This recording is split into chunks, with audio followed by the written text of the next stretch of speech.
May I have your leftovers, sir? That question was posed to John Williams as he savored a delicious meal at the most luxurious restaurant in the city. The air in Le Pavane hummed with a hushed reverence, a symphony of clinking crystal and murmured conversations that barely disturbed the opulent stillness. Chandeliers, sculpted like frozen stars, cast a dim, ethereal glow across the room, illuminating tables set with meticulous precision. It was a sanctuary of wealth, a testament to the city's relentless pulse, where power and prestige dined under the watchful gaze of flickering candles. In a secluded corner, almost an afterthought behind an artful arrangement of orchids, sat John Williams. At 48, he was a titan of the tech world, a billionaire whose empire was built on innovation and foresight. But tonight, his Armani suit, tailored to an impossible perfection, couldn't conceal the vast hollowness in his chest. Before him lay an untouched filet mignon, its rich aroma lost on him as if it were mere dust.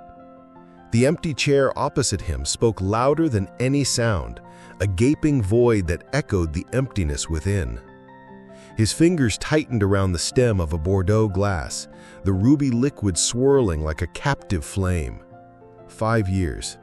5 years since the twisted metal, the shattered glass, the abrupt silence that had claimed his wife Sarah and their vibrant 3-year-old son, Leo.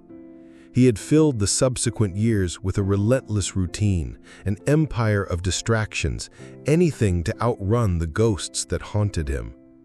He raised the glass, the weight of it a familiar ache, when a voice, soft, trembling, and utterly unexpected, cut through the refined quiet. "May I have your leftovers, sir?" John froze. His head snapped around, his gaze falling upon a young woman standing beside his table. She couldn't have been older than 19, her blonde hair pulled into a messy bun, stray strands framing a face etched with exhaustion. Her coat, threadbare and clinging, offered little defense against the early autumn chill. In her arms, swaddled in a faded blanket, was a baby, perhaps 7 or 8 months old. The infant's wide, luminous eyes were fixed on the mound of mashed potatoes and slices of meat still steaming on John's plate. The girl's voice, barely a whisper, had sliced through the restaurant's quiet like a snapped violin string. John blinked, as if waking from a long, dense sleep. Around him, the room stilled. Forks paused mid-air, conversations evaporated into a stunned silence. A waiter began to step forward, concern creasing his brow, but John subtly raised his hand, a small, commanding gesture. He studied her face. There was no shame, no hint of manipulation or pity-seeking, only an overwhelming exhaustion, and something deeper, a quiet fierceness, a desperate need, not for herself, but for the tiny life cradled against her chest. She held the child with a fierce, protective devotion that stripped away everything else, reducing the opulent surroundings to irrelevance. She wasn't begging, she wasn't stealing. She was surviving. John's throat tightened. The candle between them flickered, and in that instant, something shifted within him. Not a grand epiphany, not yet, but a murmur, a spark. Though he didn't know it then, that one moment, that single question, would begin to dismantle the walls he had spent a decade building, leading him toward a redemption he never sought, through a love he never expected. He stood there for a long moment, frozen, his gaze locked on the girl as if the rest of the world had melted into background noise. Her blonde hair, unbrushed, fell in disheveled waves around her face and shoulders, strands catching glimmers of candlelight like broken gold. Her coat barely covered her frame, sleeves too short, the fabric worn thin at the elbows. On her feet, a pair of sneakers, tattered, soaked in city grime, nearly splitting at the seams. But it wasn't her appearance that made John's breath catch. It was her eyes. They didn't beg. They didn't waver. They held him unflinching, filled with something far stronger than desperation, defense, dignity, and a quiet, almost unbearable sorrow. There was a kind of courage in her expression, the type of person only forges when they have nothing left to protect except the fragile life they carry. She wasn't asking for herself, she was asking for her child. John hesitated, just a heartbeat longer, as if an unseen thread were being pulled taut between them. Then, with a slight movement, he nudged the plate forward. "Take it," he said softly, almost to himself. She didn't dive at the food, she didn't devour it like someone starving. Instead, with a reverence that struck him harder than any scream could have, she reached into the satchel draped across her shoulder and took out a small square of cloth, clean though fraying at the edges. Carefully, she wrapped the mashed potatoes and the remaining slices of meat inside, folding the corners as if she were preserving treasure, not leftovers. Then, kneeling gently onto one knee, she cradled the baby closer and retrieved a small plastic spoon from her coat pocket. John watched, unblinking, as she scooped a modest portion of the warm food, blew softly on it, and then guided the spoon to the baby's mouth. The child opened instinctively, tiny lips parting, tongue reaching out. The moment the mashed potatoes touched his tongue, he cooed, a soft, gurgling sound of joy so pure it made John's fingers curl around the edge of the table. The baby's face lit up in the glow of the candlelight, chubby hands patting the girl's chest, a smile blooming across her round cheeks like a sunrise after a long, frozen night. It was the kind of smile John hadn't seen in years, not since his own son. Something caught in his throat. He looked away for just a second, trying to clear the sudden mist from his vision, but his eyes snapped back as soon as the baby let out another happy sigh, as if the warmth of one spoonful was enough to fill him with delight. The girl said nothing. She simply kept feeding him, one spoonful at a time, with infinite patience. Her hands were steady. Her breathing was calm. She did not once look around to see who might be judging her or what opinions were forming in the silent sea of wealthy onlookers. She was there for one reason only: to feed her son. John's heart twisted in his chest, slow and deep, like something old waking from a coma.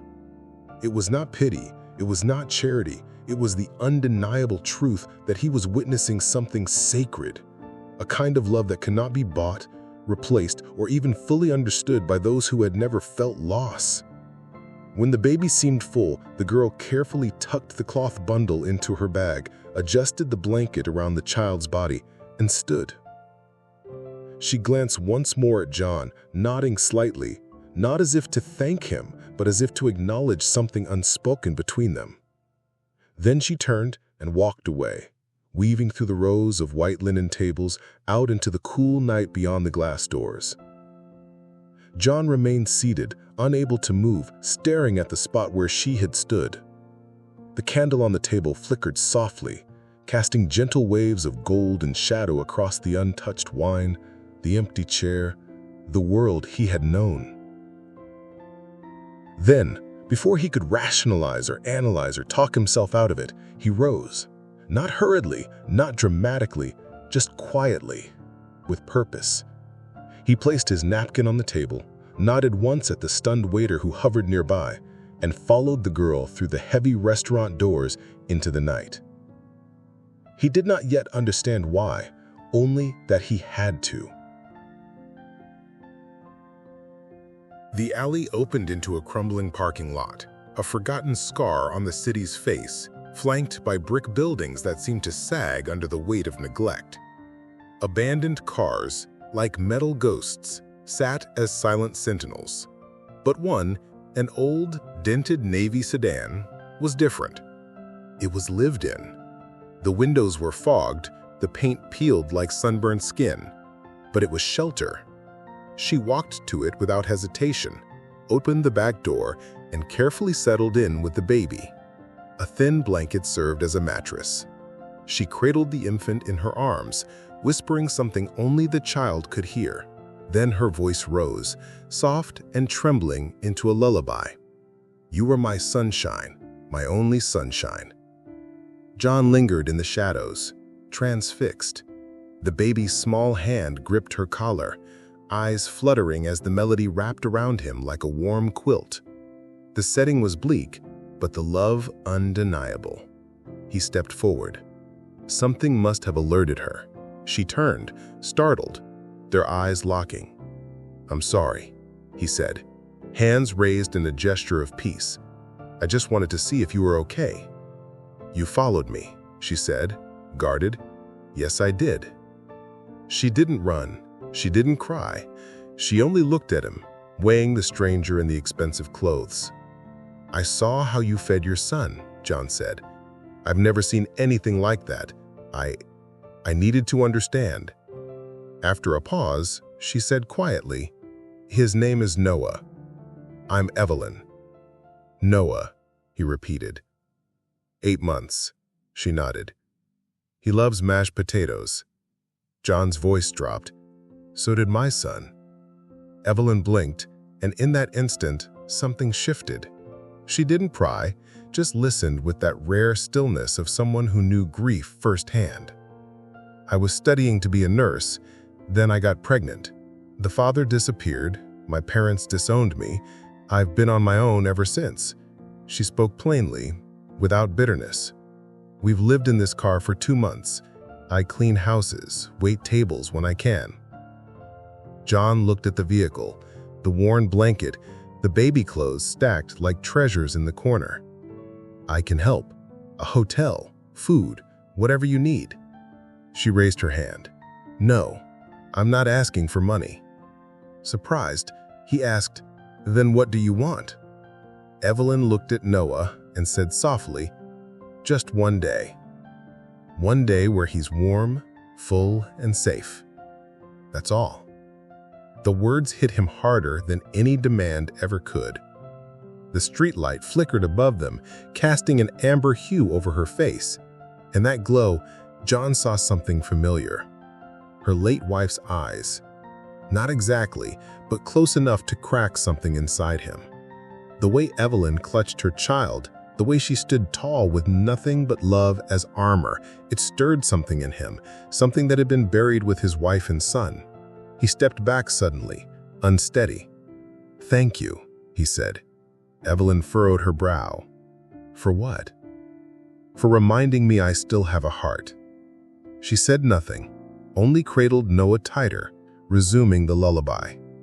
John stood there a little longer, the song threading through the night like a lifeline. And though Evelyn didn't smile, she didn't close the door either. And that, somehow, was everything.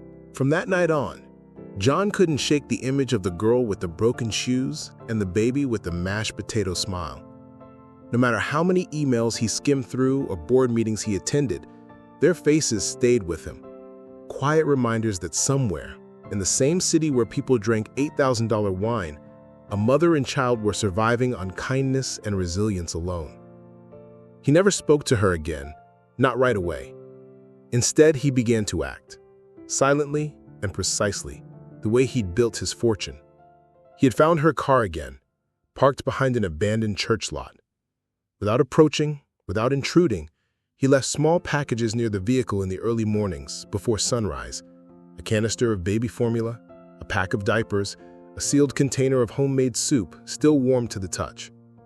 He arranged for a pediatrician to make a discreet visit, posing as part of a church outreach program. Evelyn didn't know who had sent them. She didn't ask. But when the doctor left, she held Noah longer than usual and whispered, "Thank you," to no one in particular. At first, Evelyn was skeptical. She had learned to survive by expecting disappointment. But these quiet gestures never came with notes, never came with expectations or requests. No one asked her to smile. No one asked her to be grateful. It was simply there, steady, gentle, real. Little by little, suspicion gave way to something more dangerous: hope. Then one evening, as the October cold began seeping deeper into the nights, disaster struck. Noah had been cranky all afternoon, refusing to eat. His forehead was warm, but by nightfall, he was burning with fever. Evelyn tried everything: cool cloths, gentle lullabies, rocking him back and forth in the backseat of their car. but his cries grew more urgent, his breathing shallow and fast. She rushed to the nearest hospital emergency room. The woman at the front desk barely looked up when Evelyn explained that her son needed help. When asked about insurance, Evelyn hesitated. When she said she didn't have any, the woman's face hardened. "We're at full capacity," she said curtly. "You'll need to wait or find another facility." Evelyn's voice broke. "He's only a baby. He has a fever of 104. He's not responding. Please, ma'am." "There's nothing we can do without proper intake. I'm sorry." Evelyn stepped outside, her breath clouding in the freezing air. Noah had gone quiet, a terrifying silence. She held him tighter than ever, her body shaking with cold and panic. There was only one thing left she could do. She pulled out her old phone, her fingers trembling as she typed just 2 words: "Help us." She didn't know if he would come. She didn't even know why she trusted that he might. But 6 minutes later, headlights swept across the curb. John's black SUV screeched to a halt. He jumped out before the engine stopped, his coat flaring in the wind, eyes wild with urgency. He didn't speak, he simply held out his arms. Evelyn placed Noah into them, and for the first time, the baby did not resist. His tiny hand curled around John's index finger, weak but intentional, as if recognizing something safe. John cradled him with surprising familiarity and strode back into the hospital without waiting in line. "I want a doctor now," he said to the receptionist, voice steel and fire. "This child has a critical fever. I will cover every cent. But if you let one more minute pass, I will buy this hospital and fire every last one of you." They took Noah immediately. Evelyn sat in the hallway shivering with exhaustion, her head in her hands. John stayed by her side, silent. When the nurse returned with updates, Noah was stable, resting, and would be monitored overnight. Evelyn exhaled a breath she hadn't realized she'd been holding since sunset. She looked at John, eyes glassy, voice barely audible. "You came." He nodded. "Of course I did." Tears spilled over before she could stop them. She leaned into his chest, heaving with relief and something deeper. Grief, maybe, or release. Her head rested against his shoulder, and John, without hesitation, wrapped his arms around her. He did not ask her to calm down. He did not ask her to explain herself.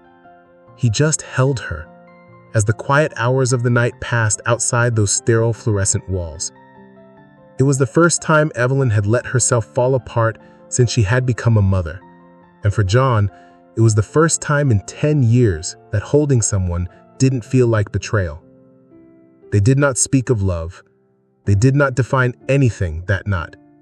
But something shifted irrevocably in that moment, in the steady heartbeat of the man who had once sworn never to care again, and in the breath of the girl who had only known how to survive. Not because he had rescued her, but because finally, she did not have to be strong alone. The image of Evelyn and Noah, a beacon of resilience against the harsh urban backdrop, had imprinted itself onto John's soul. He found himself adjusting his schedule, carving out pockets of time, not for business, but for quiet, anonymous acts of support. He arranged for a stipend to be anonymously deposited into a new bank account he'd set up for Evelyn, ensuring she had a buffer for essential needs. He also discreetly contacted a reputable housing agency, inquiring about safe, affordable, temporary accommodation, though he hadn't yet found a way to offer it without alarming her. Evelyn, meanwhile, was navigating a treacherous path. The story of her desperation, a snippet overheard from a brief, panicked phone call to her estranged parents, a call she'd immediately regretted, had somehow made its way back to them. Her father, a man of rigid expectations and a deep-seated fear of societal judgment, had delivered an ultimatum: renounce her child and their impoverished existence, and she could return home. Otherwise, she was to remain a pariah. The conversation had left her shaken, the familiar sting of rejection amplified by the knowledge that her child was the bargaining chip. She found herself torn between the fierce protectiveness of a mother and the deep-seated yearning for familial acceptance. She tried to shield Noah from their harsh reality, from the biting wind that seeped through the car's worn seals, from the gnawing emptiness in her stomach that she diligently masked with a smile. John's anonymous gifts, a warm blanket, a bag of groceries, a small, brightly colored toy that made Noah gurgle with delight, were lifelines. They were tangible proof that the world wasn't entirely indifferent, that kindness could exist in the shadows. One crisp November afternoon, as John drove past the familiar alleyway, he saw Evelyn attempting to start the sputtering engine of the Navy sedan. The car coughed, sputtered, and died. He pulled over, his heart sinking. He found her wiping grease from her hands, a desperate frustration clouding her features. "Car trouble?" he asked, his voice carefully neutral. Evelyn looked up, a flicker of surprise, then resignation. "It's given up the ghost, I think. I need to get to a job interview, a cleaning position. But if this old thing won't even start..." John's mind raced. This was it, the moment to step beyond the anonymous benefactor role. "Let me help," he said, opening his car door. "I'm heading in that direction anyway. I can give you a lift." Evelyn hesitated, her gaze sweeping over his expensive car, then his impeccably dressed form. It felt like a transaction, a stark reminder of the chasm between their worlds, but the desperation in her eyes warred with her pride. I can't impose." "It's no imposition," John insisted, his tone gentle. "I know a place where you can get it looked at. They're reliable, and I can vouch for you." Reluctantly, she agreed. As they drove, the silence in the car was thick with unspoken stories. John, sensing her apprehension, decided to break the ice. "You mentioned you were studying to be a nurse." Evelyn nodded, her gaze fixed on the passing city streets. "I was, before Noah." She paused, gathering her courage. "My parents, they weren't happy about my pregnancy. My father especially. He's very traditional. He saw it as a disgrace. When I refused to give Noah up, he kicked me out, told me I was on my own. It's been months." John listened, his own grief a dull ache in his chest, a familiar echo of profound loss and familial severance. He understood the gut-wrenching pain of being cast adrift. "That must have been incredibly difficult," he said, his voice low and steady. Evelyn offered a small, sad smile. "It was. But Noah, he makes it all worth it. He's my reason for everything." As they arrived at the mechanic, John didn't just leave her there. He spoke to the owner, an old acquaintance, ensuring Evelyn and Noah were treated with utmost care. He paid for the repairs up front, making it clear it was a gesture of goodwill, not a loan. Evelyn's reaction was a complex mix of gratitude and unease. The scale of his help felt overwhelming, almost intrusive.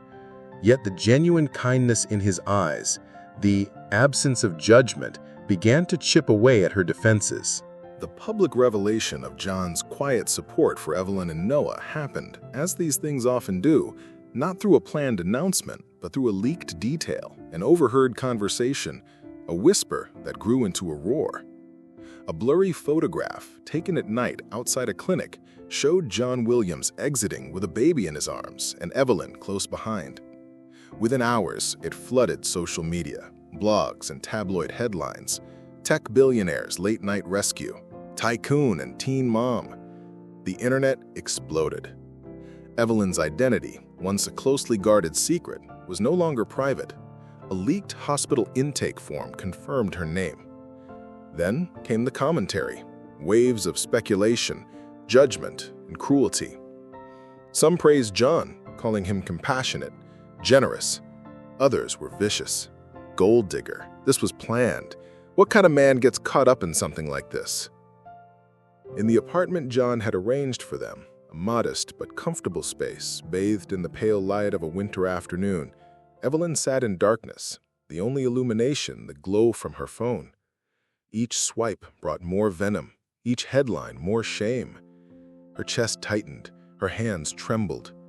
She turned off the screen, afraid the light alone might touch her son with the same poison.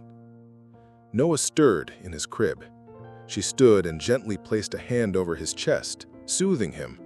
and sat back down on the edge of the bed and stared at the floor until morning. When John walked in, he knew something had changed. Evelyn's posture was closed off, her expression distant. "I can't do this," she said, her voice hollow. "I don't want my son growing up in scandal. I don't want him seeing lies one day and wondering if they're true." John sat beside her. "You didn't do anything wrong," he said softly. "Neither did Noah." She shook her head. "People don't care. They've already decided who I am." John's voice steadied. "Then let me tell them who you really are." That afternoon, he called his publicist. No statements, no scripted press release. He wanted to speak plainly, publicly, and with no filters. The next night, he went live on national television. The setup was simple: a quiet studio, soft lighting, no distractions. The interviewer asked nothing shocking, just gave him space to speak. John began not with Evelyn, but with Sarah and Leo. He told the story he had avoided for years: the accident, the silence, the way grief had hollowed him out. He talked about the illusion of success and how it had hidden a very real emptiness. "I stopped living the day they died," he said. And then he spoke of Evelyn. "She wasn't looking for charity," he said. "She wasn't even looking for help. She just wanted to feed her son. And in doing so, she woke something in me I thought I had lost forever." His voice cracked as he added, "She didn't take anything from me. She gave me something no one else could, a reason to care again, a reason to breathe." He looked directly into the camera. "Evelyn is not a headline. She is a mother. Noah is not a prop. He is a beautiful child. I did not save them. They saved me." The interview was raw, unguarded, and deeply human. And it worked. The next morning, the tide shifted online. Conversations changed. People began defending her. Mothers shared their stories: single parenthood, poverty, judgment. Nurses spoke up, explaining how many girls like Evelyn fall through the cracks. Donations started flowing into shelters. A mother in Kansas started a community fund for women just like Evelyn. Evelyn didn't speak to the press, but the next morning she showed up at John's front door, Noah bundled against the cold. She didn't knock. He opened the door before she could. Her eyes were tired, but determined. "I'm not leaving," she said. "If you still want us, we're here." John did not speak. He stepped aside, let them in, and for the first time in years, he felt something shift, permanent and peaceful. A door not just in his home, but in his heart opened. A family, unexpected and unscripted, had begun. The apartment John rented for them was nothing extravagant, modest by his standards, but warm, sunlit, and quiet. It had 2 bedrooms, soft gray walls, and windows that caught the morning light just right. Evelyn moved in with nothing but 2 duffel bags, a baby carrier, and the weight of someone who had never been given a safe place to exhale. But within a week, that space began to feel lived in. Pictures colored by Noah taped to the fridge, small socks draped over the heater, the scent of baby lotion and lullabies lingering in the air. They never discussed what they were to each other, not at first. There were no declarations, no labels, no timelines. They simply lived together. John visited every morning. At first, it was under the pretense of checking in, bringing groceries or a package of diapers. But soon it became routine. He would knock, let himself in, and Noah would light up with recognition, bouncing in his crib at the sound of the door. Evelyn would already have coffee brewing, her hair pulled into that same loose, graceful knot, and they would share breakfast. Stories. John learned how to hold a baby bottle at just the right angle, how to warm milk without overheating it, how to change a diaper, clumsily at first, then with the confidence that surprised even him. He memorized the rhythm of Noah's cries, understood the difference between hunger and discomfort, tiredness and frustration. One afternoon, as he rocked Noah to sleep, the baby's small hand clinging to his shirt, John realized something simple but seismic. He didn't want to leave. Not after the nap. Not after the next hour. He wanted to stay. Evelyn noticed it too. The way John lingered. How he listened to Noah's babbles like they were symphonies. He never tried to impress or control. He simply showed up day after day with quiet hands and eyes that had once been hollow but were now slowly refilling with light. She had never known love that didn't ask for anything back, but she had never known a man to simply be present, not to fix her, not to own her story, but to walk beside her in it. In the soft hours between feedings and bath times, a new kind of connection formed. It was not the fiery kind of love the world romanticized.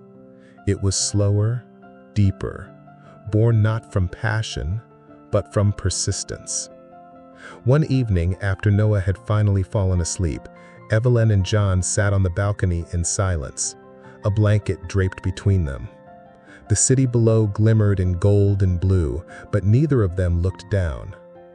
John turned toward her, his voice gentle. When I lost Sarah and Leo, I thought that part of me died with them.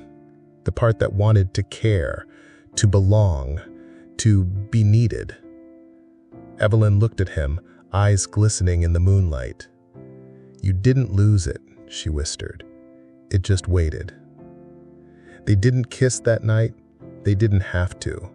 The moment stretched between them like a promise, unspoken but deeply understood. And in that moment, Evelyn smiled.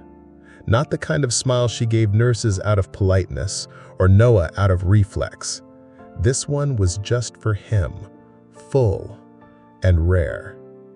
For the first time in years, John smiled back. A real smile, quiet, softened by healing, lit from within. They were not yet lovers. They were not yet a family in name, but they were something stronger. Two people who had been broken open by loss and found in each other the slow and steady beginning of home. 1 year later, the world had changed, but only in the ways that mattered. The noise had faded. The headlines were gone. In their place was something far quieter, far more powerful. A life. It was a bright spring afternoon when they returned to the park, the same park where it all began. The breeze moved gently through the trees, and the golden sunlight bathed the open field in a warmth that felt like a benediction. There were no towering floral arches or photographers jostling for the perfect shot, just a small group of close friends. A white linen cloth spread beneath an old oak tree and a humble wooden arch wrapped with ivy and ribbon. At the center of it all stood a little boy in a navy blue vest and matching bow tie. Noah, now nearly 2 years old, clutched a small velvet box in both hands as he wobbled across the grass, determined to deliver it to the man waiting just a few steps away. John stood there, not in a designer suit, but in a soft gray blazer that Evelyn had once told him made him look almost human. His hair was longer now, with threads of silver. He no longer bothered to hide. His eyes, once clouded by grief, now sparkled with something far rarer than wealth: hope. As Noah reached him, John knelt down and took the box gently from his tiny fingers. The boy looked up and giggled, then toddled back to the edge of the clearing where Evelyn stood, barefoot on the grass, her white dress fluttering in the breeze. She had never looked more beautiful. Not because of the dress, not because of the sun behind her, but because of the life in her eyes. The kind of radiance that only grows after surviving darkness.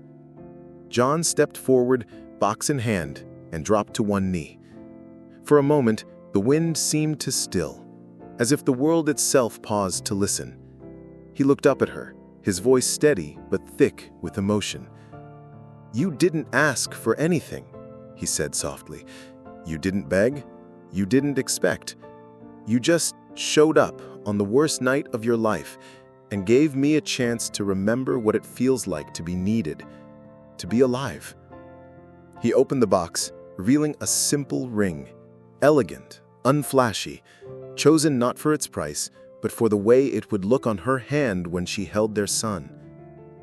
"You didn't take my leftovers, Evelyn. You gave me everything I didn't know I was missing. You gave me family. You gave me love. You gave me a future." He paused, tears glimmering in his eyes. "Will you marry me?" Evelyn's hand flew to her mouth, her eyes filled before the first tear could even fall. She nodded once, twice, then dropped to her knees in front of him, laughing through her tears as she whispered, "Yes." They embraced, arms folding into one another like pieces of a puzzle long lost and finally found. The minister began the ceremony, simple and short, while Noah played with the petals on the ground, occasionally glancing up as if trying to understand what made the grown-ups so emotional. But it was during the vows, right as John promised to love not just Evelyn, but the son who had brought them together, that Noah wandered up and wrapped his arms around John's leg. "Daddy," he chirped. And just like that, the entire park held its breath. John looked down, eyes wet, and bent to pick up the boy, holding him with one arm and Evelyn with the other. He whispered, "I love you, son." In that embrace, under the sun, with no audience but a few friends and the sky, everything that had once been broken felt whole again. John had not rescued a young mother. She had rescued him from grief, from isolation, from a life so polished and empty it had nearly swallowed him whole. And in the place of loneliness, a new family had been born, not from blood, not from planning, but from a whisper, a question, and a plate of mashed potatoes. They were not perfect. They didn't need to be.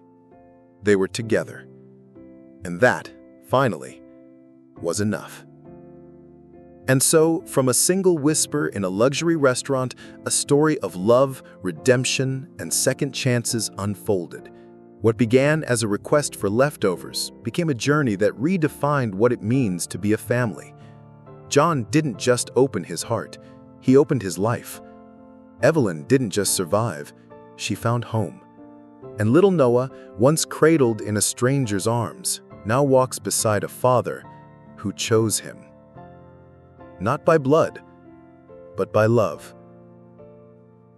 Because sometimes the most extraordinary stories are born from the quietest moments. If this story touched your heart, made you feel, made you hope, or even brought a tear to your eye, please don't forget to like, share, and most importantly, subscribe to Heart's Chronicle. Your support helps us continue to share tales that heal the soul and remind us that compassion is the most powerful miracle of all.